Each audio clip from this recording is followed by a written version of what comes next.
দীর্ঘ ১.৫ মাস যাবৎ অবিরাম বৃষ্টির ফলে সমস্যায় রয়েছেন জেলাবাসী। পরিস্থিতির মোকাবিলা করতে হিমশিম খেতে হচ্ছে জেলা প্রশাসনকে। বিভিন্ন রাস্তা খানাখন্দে ভরা, নাজেহাল হয়ে পড়ছেন নিত্যযাত্রী থেকে সাধারণ মানুষ।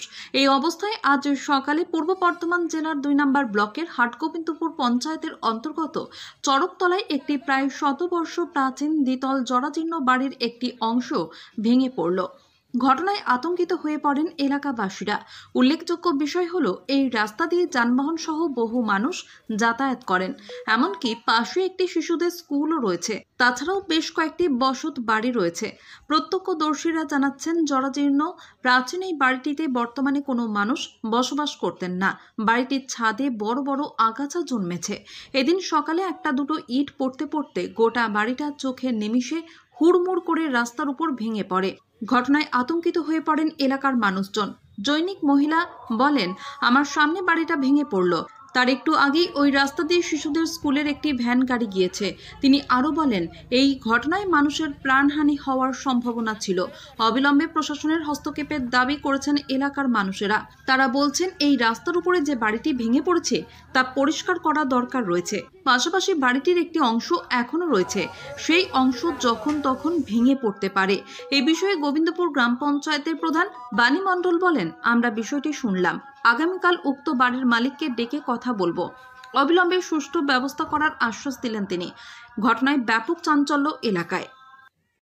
আপনাদেরকে যাই হোক, আমি এই বাড়িটা পড়ার সময় ৬টা ১০-এ ভেঙে পড়লো কিভাবে, একটা দুটো ইট খসতে খসতে পুরো বাড়িটা পড়ে গেল ধর করে আমার চোখের সামনে।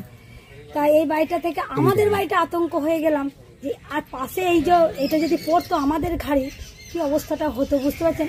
আজকে ৩৫ সালের মানে ১৯৩৫ সালের বাড়ি, ১৯৩৫ সালের বাড়ি। ওনারা থাকেন না এখানে, ভাঙন মানে মেরামত না করলে যেটা হয়, বুঝতে পারছেন, মেরামত হয় না, সেই জন্য আজকে এই অবস্থা।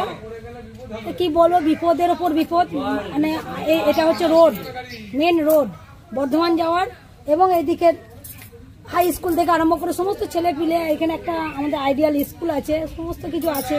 কিছু করার নেই, হয়ে গেছে, কি বলবো, আর কিছু বলার নেই। আমাদের খুবই আমরা আতঙ্কিত আছি এই বাড়ির জন্য। পুরনো বাড়ি, এই যে পাশের একটা মামাদের বাড়ি আছে, এই মামাদের বাড়িটাও কোনো রকমের মানে ঠেকে আছে, ওটাও পড়বার উপরন্ত হয়ে গেছে। তা এটা নিয়ে আর কি বলবো, এখনো যে পরিস্থিতিটা রয়েছে সেটাও তো এখনো পড়তে পারে, আপনাদের ঘাড়েই পড়তে পারে। অবশ্যই। তো আপনারা কি প্রশাসনের কাছে কি দাবি করছেন? আমরা প্রশাসনকে বলছি যাতে এটা ভালোভাবে সুস্থভাবে হয়ে যায়, সেই ব্যবস্থাটা করার জন্য আমি খুবই চিন্তায় ভাবনায় আছি আমরা। কেননা পঞ্চায়েতের কাছে প্রেসিডেন্ট যে মানে আমাদের পরমেশ্বর কুমার, উনিও এসেছিলেন, এসে দেখে গেছেন। কতটা আশ্বাস দিচ্ছে ওনারা বললেন দেখছি কি করা যায়, এইটুকুই বলে গেছেন। এই রাস্তার মধ্যে এখনো পর্যন্ত পড়ে আছে। হ্যাঁ, এখনো পড়ে আছে। আর যার বাড়ি সে আবার বলেছে এতটুকু ইট যেন আমার কেউ যেন নেয়।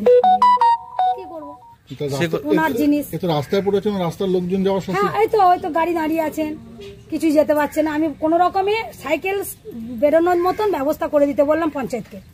আমাদের এটা রোড তো, আমার বাড়ি তো, মানে এখান থেকে হাসপাতাল যেতে হবে। হ্যাঁ, এটা হাসপাতালের রাস্তা, বর্ধমান, পুরো বর্ধমান চলে যাচ্ছে মেন রোড। মানে এখান থেকে কি স্কুল কলেজ যেতে হয়?